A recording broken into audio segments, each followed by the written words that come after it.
Bonjour à tous et bienvenue dans Cult Technique pour une nouvelle vidéo de presque qualité. Je suis avec l'ami Ker et on va vous parler d'animation, son explosion, sa future explosion, son explosion au box-office de tout de suite, mais aussi son explosion en quantité que nous risquons d'avoir très rapidement. Mon cher Ker, salut, est-ce que tu peux nous refaire un petit peu un tour d'horizon de c'est quoi cette explosion de l'animation en ce moment au box-office ?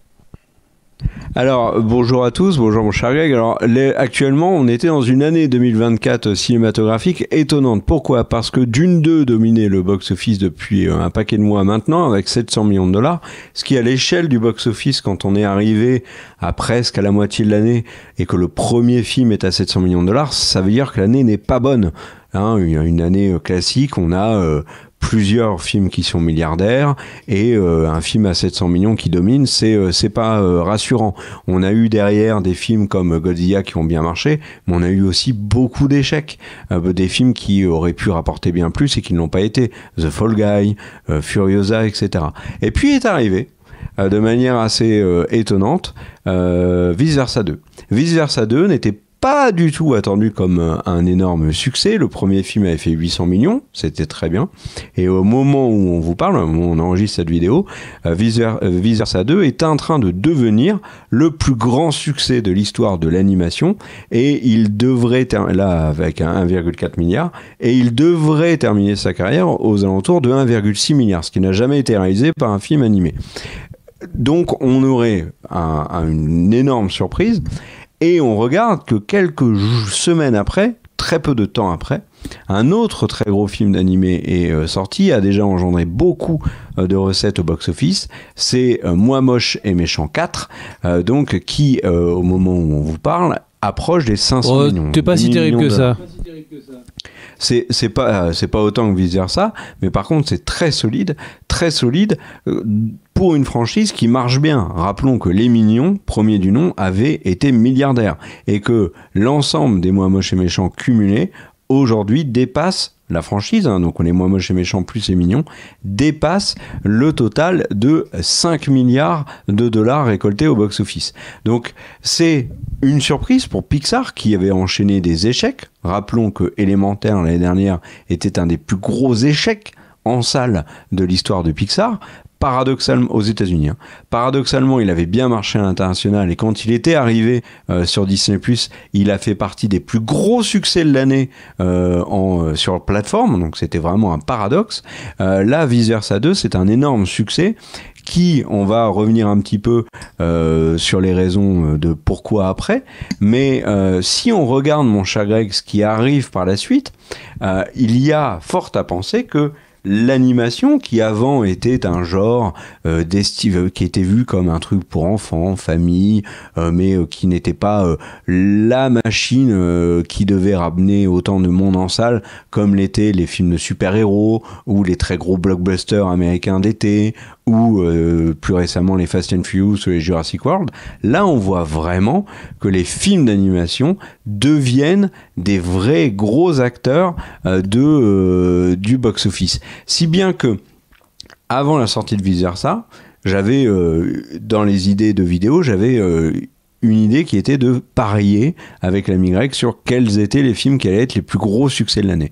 Pour moi, il y en avait un qui se détachait du lot, qui était Mufasa, qui est rangé dans la catégorie animation parce que il n'y a pas d'acteur, etc. Donc, comme il range Le Roi Lion live dans la catégorie animation, on est un petit peu dans le truc. Moi, je pensais que Mufasa allait être un énorme succès.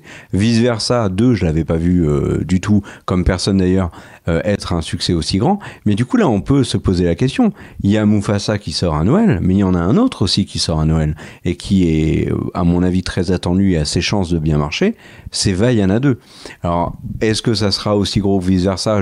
C'est difficile de le dire. Vice Versa a l'air d'être un peu un phénomène, mais et alors, avant de parler du planning, mon cher Greg, pour donner des arguments sur il va y avoir une avalanche de films d'animation dans les années à venir, disons quand même qu'il y a des films d'animation sortis cette année qui n'ont pas marché, ou pas autant qu'on aurait pu l'espérer. Le principal, c'est quand même Kung Fu Panda 4, qui a quand même récolté un peu plus de 500 millions de dollars, ce qui est quand même très solide, et qui fait que Kung Fu Panda est aussi une franchise qui marche bien. Donc l'animation à son succès. Au niveau de l'année 2025, il y a véritablement que 2 très gros films d'animation qui sont attendus. Mais attention, c'est du lourd. Il y en a un, mystère, on ne sait pas trop si ça va fonctionner. C'est le nouveau Pixar qui s'appelle Elio, qui a l'air très beau, qui sort en juin. C'est vraiment le moment parfait pour Pixar pour sortir un film. C'est là où ils ont eu leur plus gros succès. On le voit bien avec Vice Versa 2. Et puis on a eu ça avec Toy Story 3, Toy Story 4, etc. Et puis bien évidemment 2025, c'est surtout l'énorme film animé qui sort pour Noël, c'est Zootopie 2, qui sera d'ailleurs dévoilé au prochain Comic-Con. Mais 2025, c'est calme. Mais là, mon cher Greg, je vais te dire ce qui sort en 2026 et tu vas voir que les studios ont mis le paquet sur des très gros films d'animation qui potentiellement peuvent être milliardaires. La Reine des Neiges 3, Toy Story 5, un nouveau film Pas de Patrouille. Bon, ça peut faire sourire, mais Pas de Patrouille attire quand même beaucoup de monde en salle. On a un film qui est milliardaire et qui va avoir sa suite en 2026, c'est Super Mario Bros. 2. On a un nouveau film d'animation sur The Last Airbender. Donc on a la suite de Teenage Mutant Ninja Turtles. Et on vient d'avoir la confirmation, on a le nouveau Shrek qui va sortir à l'été 2026 en même temps que Toy Story 5. Donc on peut imaginer qu'en 2026, alors on ne sait pas du tout comment la Terre va tourner d'ici là, mais on peut imaginer que si les choses restent un peu correctes, les salles vont se remplir pour aller voir Shrek, Toy Story 5 et un peu plus tôt dans l'année, si je dis pas de bêtises, Super Mario Bros. Et plus tard dans l'année, La Reine des Neiges 3. Donc là, on a vraiment l'animation qui devient un poids lourd du box-office et du marché hollywoodien, bien plus que ça ne l'était avant. Est-ce que tu permets, mon cher Greg, que je te donne ma raison qui me paraît pour moi être ce qui explique pourquoi l'animation est en train de prendre de plus en plus de place? Pourquoi j'ai l'impression que tu poses la question et que j'ai pas vraiment le choix? Parce que t'as pas vraiment le choix. Mais après, si t'as d'autres arguments, mais le truc, un truc qui me paraît évident, c'est qu'on est dans une espèce de situation où j'ai l'impression que l'époque où on se déplaçait à plusieurs pour aller voir un film d'horreur, pour aller voir un gros film de super-héros, pour aller voir un film d'action style Mad Max, etc., c'est un peu en train de céder le pas au déplacement familiaux pour aller voir un gros film d'animation et surtout une grosse franchise. C'est-à-dire que là, les familles, vu le prix des places, tu rajoutes la vente additionnelle, popcorn et compagnie, les familles se disent « Ok, pour un Pixar Disney, on y va. Pour une suite de Shrek, on y va. Pour la suite de Moi Moche et Méchant, Les Enfants Aiment bien les Mignons, on y va, etc., etc. » Et là, du coup, c'est un énorme carton. Donc, je pense qu'en fait, le succès de Vice Versa 2, c'est que c'est véritablement un film qui a réussi à fédérer énormément de familles autour de lui, et que Moi Moche et Méchant 2 fait la même chose, que Vaiana 2 risque de faire pareil, que Mufasa, ça va être la même chose, avec un bémol sur Mufasa, c'est que c'est une histoire originale, et en plus, potentiellement, on peut imaginer que ça va être un peu violent, peut-être. En tout cas, c'est ce que le premier trailer fait craindre. Donc, on verra. Mais par exemple, sur 2026, avec l'énorme carton qui a été Super Mario Bros, on peut imaginer que la suite va très largement être milliardaire. Toy Story 5, c'est une énorme valeur sûre. Enfin, Toy Story, c'est une valeur sûre. Ça sera milliardaire. La Reine des Neiges, milliardaire. Shrek, ça fait tellement d'années qu'on attend qu'il y ait un nouveau Shrek. Bon, qu'on attend ou qu'on n'attend pas. D'ailleurs, moi, personnellement, le dernier Shrek, j'avais trouvé très mauvais. Mais avec le fait que le chapeauté a été une vraie réussite et une vraie surprise, on peut imaginer que Shrek 5 va être un gros succès. Donc voilà, mais ça sera un déplacement de famille. Est-ce que toi, tu vois d'autres raisons ou tu adhères à cette théorie? Pourquoi j'ai l'impression que j'ai pas vraiment le choix de te répondre que j'adhère à cette théorie? Non, là, t'as le choix totalement. Évidemment que j'adhère à ce point. Et d'une manière générale, j'ai envie de dire que effectivement, l'animation, et là tu le présentes que sur le côté les films milliardaires ou les films au box-office. Moi, je pense que là, ce qui va arriver, et là je me tourne un peu vers l'avenir, ce qui va arriver, c'est une vraie révolution plus rapide du côté du cinéma d'animation que du cinéma tout court. Pourquoi je dis ça ? Le premier truc, c'est que on commence à voir... Et oui, pourquoi dis-tu ça ? On commence à voir des films d'animation faits, qui étaient faits aux États-Unis, par exemple, les films d'animation d'ici, qui commencent à être produits en Corée du Sud, par exemple. Donc, on a des films qui sont américains, mais qui sont beaucoup plus facilement, on va dire, produisables, non, mot compte triple, produisible, et bien productible. Productibles. Et donc en fait, c'est beaucoup plus facile de produire des films un peu partout sur la planète sans que ça se voit, en sous-traitant à des pays qui ont des salaires minimum beaucoup moins chers que pour un autre film. Typiquement, si on va faire le nouveau Marvel et que tout se passe à Bangkok et que l'image elle est un peu différente et tout, ça va sauter aux yeux très vite. Là où sur l'animation, ça ne saute pas aux yeux si vite. Donc premier truc, il est possible de profiter de la mondialisation pour baisser ses coûts. Ce que fait DC Studios sur ses films d'animation, notamment ses derniers films. Du coup, le truc, c'est que ça, c'est première, on va dire, étape qui est déjà en place. Et c'est pour ça aussi qu'on a des films d'animation, par exemple, chez DC, qui sont des petits événements, mais qui sont en direct, tout plateforme de streaming ou direct, tout Blu-ray.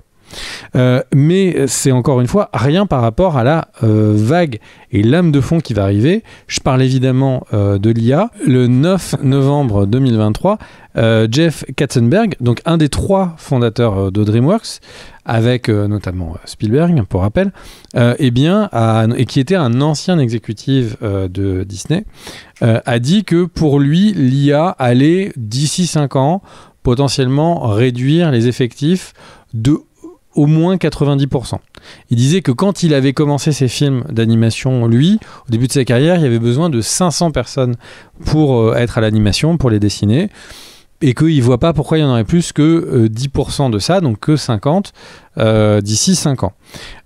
Et en fait, cette remarque, juste pour donner un peu de corps à ce qu'il dit, il y a depuis le 9 novembre et un peu avant et après, il y a de plus en plus d'outils qui sont sortis. Il y a tout simplement des IA qui génèrent entièrement les vidéos. Donc il y a Sora qui est sorti, il y en a d'autres. Mais aussi, on a de plus en plus maintenant d'IA qui font des choses très spécifiques. Donc des IA qui sont de professionnels à professionnels, qui vont par exemple aider à générer un storyboard très rapidement. On fait quelques croquis, ça fait l'IA. Enfin, l'IA te fait ton storyboard, de générer les fonds. On a déjà vu de l'animation où les fonds avaient été générés par IA et ils avaient animé les personnages. Donc ils avaient gagné beaucoup de temps à ne faire que l'animation des personnages.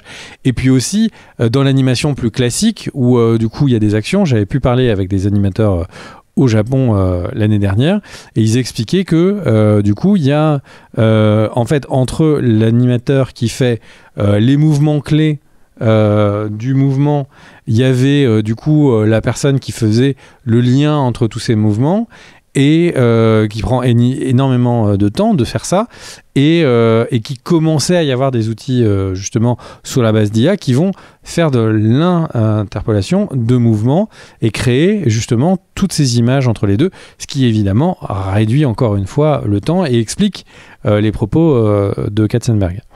Donc le truc c'est que si on prend cette idée, il y a besoin de 10% des gens d'avant pour faire des films d'animation.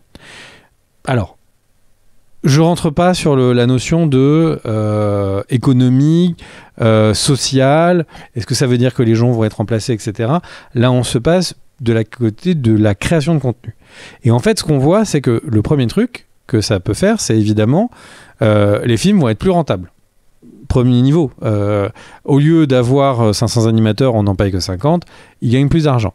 Ce qui veut dire que ça va être beaucoup plus sexy pour les studios de faire des films d'animation que de faire des films classiques. Donc là où leurs investisseurs vont mettre peut-être un billet sur un film d'animation, un billet sur un film classique, il sera beaucoup plus intéressant de mettre beaucoup plus d'argent pour aller financer beaucoup plus de films d'animation s'ils sont moins chers. Le deuxième impact que ça a, c'est qui en découle, et c'est si on n'a plus besoin que de 50 personnes pour faire ce film, pourquoi ne pas faire 10 films alors ? si on a toujours ces 500 animateurs, mais on décide de faire 10 films, parce que les investisseurs payent, parce qu'on n'a plus besoin d'aller chercher le milliard, mais que le film est déjà aussi rentable qu'avant en allant cherchant peut-être 200 millions, mais aussi parce qu'on est dans un moment où il y a une aberration de combat de contenu. C'est-à-dire que là, on a Netflix, on a toutes les plateformes qui essayent de nous abreuver énormément de contenu. S'il y a quelqu'un qui arrive et qui leur dit « moi, je peux vous vendre le film de l'année, qui est un gros film d'action, etc. C'est de l'animation, mais c'est un gros film. Ça va vous faire la sortie du vendredi. » On se rappelle de la promesse de Netflix d'avoir un nouveau film tous les vendredis. Et donc, le truc, c'est que effectivement, l'IA pourrait répondre à ça, non pas en ayant moins de personnes qui travaillent, mais en ayant autant de personnes, mais qui font encore plus de contenu. Les plateformes de streaming sur du manga continuent de vivre. À ma connaissance, il n'y a pas des plateformes de contenu sur les documentaires aussi vivaces que les plateformes de contenu sur les mangas. Il y a un vrai combat, une vraie lutte autour de l'achat de contenu de manga, que ce soit Crunchyroll, que ce soit ADN en France qu'on peut avoir, mais Netflix, Amazon, Disney sont en permanence en train de lutter pour l'achat de séries. Parce qu'on parle d'animation, c'est pas forcément que les films, c'est aussi les séries qui vont potentiellement exploser en quantité. Et après, moi, je regardais quelqu'un qui faisait un commentaire, qui faisait une réponse un peu à Katzenberg en disant, ok, si vous réduisez vos coûts de 90%, pourquoi nous, spectateurs, on ne paierait pas 90% de moins? Et c'est aussi effectivement une logique, c'est-à-dire que si les films coûtent beaucoup moins cher à être faits, est-ce que derrière, il ne pourrait pas y avoir du coup, les plateformes spécialisées dans le streaming d'animation qui sont pas en train de redescendre en prix parce que il est plus raisonnable pour eux d'acheter des contenus qui sont plus faciles à générer. Donc en fait, il va y avoir effectivement une explosion de films d'animation, de séries d'animation, parce que il n'aura jamais été aussi facile d'un point de vue technique de faire des œuvres. Après, c'est pas parce que vous me donnez tous les outils d'IA pour faire une œuvre que je vais être capable de m'approcher de près ou de loin d'un Ghibli. Il y a une connaissance, il y a un maître qui a appris son art d'un autre maître, qui a formé toute une génération d'animateurs dans leur studio, qui ont eux-mêmes appris à leurs assistants, etc. Donc ces connaissances vont profiter à ceux qui savent, pas juste à Pipo et Babo, que sont carrément moi, pour faire des films d'animation. Mais les outils seront là, et ceux qui savent faire pourront faire beaucoup plus vite, beaucoup moins cher et beaucoup plus rentable. Donc c'est sûr que l'animation en soi avait naturellement en fait un espèce de chemin pavé vers des monts et vallées de roses, je parle en termes de revenus pour eux, mais là ce que Kerr vous a décrit en première partie de la vidéo, qui sont des succès colossaux financièrement, je pense que ça va être un accélérateur énormément. Et puis je rajouterais au point de Kerr que là on a entendu, je pense que comme moi vous avez entendu que Kerr il disait c'est Vice Versa 2, après c'est l'annonce de Super Mario 2, c'est Shrek 5, c'est Toy Story 5. En fait on n'est que sur des suites. Et du coup, c'est très facile d'aller générer encore plus de suites, puisqu'ils auront les assets, puisqu'ils auront les équipes, etc. Donc, toi, je ne sais pas comment ça te fait réagir, mon cher Kerr, toutes ces notions d'explosion de la quantité de production. Mais je suis très curieux de voir ce que ça va faire, parce que, par exemple, je ne m'attendais pas à dire, il y a quelques années, que les films Spider-Man qui me plaisent le plus sont des films d'animation. Mais fait est que c'est le cas, et de très loin, sur les dernières années.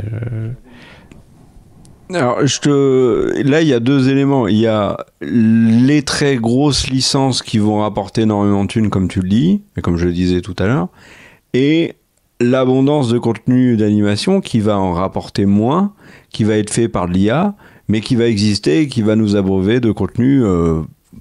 Bon, voilà. Le problème, c'est que moi, et comme tu l'as dit en prenant l'exemple de Ghibli, c'est que ça va être où est la qualité. Mais on peut aussi vous dire, t'es gentil, mais un Pixar aujourd'hui, ils sont pas tous du niveau de là-haut, ils sont pas tous du niveau de Ratatouille ou de Wall-E. Il y en a certains qui sont très lambda. Il y a beaucoup de films d'animation sortis par DreamWorks qui sont quelconques, notamment ceux qui sont faits par Netflix par exemple. Alors pas tous, hein, parce qu'il y a eu des très bonnes surprises, hein. Nimona, Léo, là, le lézard, c'était très chouette. Enfin, c'était un caméléon d'ailleurs. Il y a eu des bonnes surprises, mais on n'est pas non plus à l'abri de films quelconques d'animation faits par des vrais studios. Donc l'IA pourra peut-être aussi aider au scénario, mais surtout aider à la conception visuelle des films. Et là où tu parlais de suite, c'est un dernier élément que je voulais évoquer, c'est que Elemental ou élémentaire en français, finalement, il pourrait être très utile ce film pour l'avenir du cinéma d'animation. Parce que il a intéressé personne en salle aux États-Unis. Il a intéressé les gens à l'étranger, ok, mais ce qui compte pour les Américains, c'est les États-Unis. Par contre, sur Disney+, il a eu un carton de ouf. Ce qui fait qu'aujourd'hui, ce film qui est un des plus gros échecs de Pixar en salle, est un film qui attend juste le moment où Disney va dire « c'est parti pour une suite ». C'est évident. Le film a été un tel succès sur Disney+ qu'il va avoir une suite. Qu'est-ce que ça veut dire pour l'industrie ? Ça veut dire que potentiellement, on va les tester sur des plateformes de nouvelles licences, soit faites avec IA, soit sans IA, par Pixar, par DreamWorks, etc. Si ça cartonne, on sort la suite au ciné et on prend moins de risques. Donc oui, le ciné, malheureusement, je pense, pour les très très gros films d'animation et les très très gros studios, ça sera pas de moins en moins de production originale. De toute façon, on a bien vu avec Pixar que les derniers films originaux fonctionnaient pas. Le Voyage d'Arlo a été un bide. On a eu beaucoup de certains des films sont passés directement sur la case Disney+, comme Luca par exemple, comme Soul. Donc ça m'étonnerait pas, moi, qu'on ait par la suite, au niveau des très gros films, alors, aidés par IA ou pas, mais des films qui sont déjà des franchises établies, et on pourrait aussi commencer à développer ce que du côté de DreamWorks on a fait avec Le Chapeauté, c'est-à-dire des spin-offs. On pourrait avoir un spin-off sur La Reine des Neiges, alors qu'on sait qu'il y a déjà le 3 et le 4 de prévu. Hein. On pourrait avoir un spin-off sur d'autres franchises. Là, je pense qu'au niveau de Nintendo, ça va être open bar. Si le 2 est un énorme carton, ils vont pouvoir faire des spin-offs sur d'autres personnages. Le film qui a montré qu'un spin-off pouvait être un carton de ouf, c'est Les Mignons. Les Mignons a fait mieux que Moi Moche et Méchant 3, qui est le plus gros succès. Moi Moche et Méchant 3 a fait 1 milliard. Et Les Mignons a fait 1 milliard 159. Et là, petite remarque, il y a, à l'heure où on vous parle, 11 films dans l'histoire de l'animation qui ont dépassé le $1 milliard de recettes. Le premier, c'est Vice Versa 2. Le deuxième, c'est La Reine des Neiges. 11 films. Moi, je suis persuadé, mon cher Greg, qu'on termine l'année 2026, 2027, 2028, on a doublé le chiffre. Et ça sera facilité par l'IA, ça sera facilité par la puissance des grosses licences, et facilité aussi par un contexte qui est extrêmement négatif pour le cinéma, qui fait que les gens qui se déplacent en groupe pour aller voir un film, ça va être les familles. Et à côté de ça, on va avoir des films qui auraient pu avoir un succès avant parce que c'est un film détente, il y a de l'action, etc., qui vont bider. Exemple Furiosa, exemple les derniers films de super-héros qui n'ont pas attiré de monde en salle, The Marvels, Madame Web, etc., en dehors de leur qualité, hein. Juste, il y a des gens qui, et moi j'en fais partie, hein, on va voir ce genre de film, même si c'est pas terrible, parce que on va passer un moment entre potes, où on a juste envie de prendre un gros blockbuster dans la tronche, ou un moyen blockbuster dans la tronche, mais là on le fait plus parce que ça coûte trop cher, et qu'au final, on se réserve pour aller voir un film d'animation avec les enfants, voilà. Voilà mon avis là-dessus, mon cher Greg. T'as un truc à rajouter ? Eh bien non, rien à rajouter mon cher Kerr, merci à toi pour ce petit dossier. On se retrouve très vite pour une prochaine vidéo, merci à tous, merci particulièrement aux tipeurs qui ont permis de faire une session beaucoup plus longue de record de ces vidéos pendant les vacances. Merci à vous et eh bien on se retrouve à très vite, ciao. Et bisous, et j'allais dire bon dimanche, n'importe quoi. Bonne journée, quelle que soit la journée où vous regardez cette vidéo. Ciao, ciao. C'est peut-être dimanche. Hein. Ciao.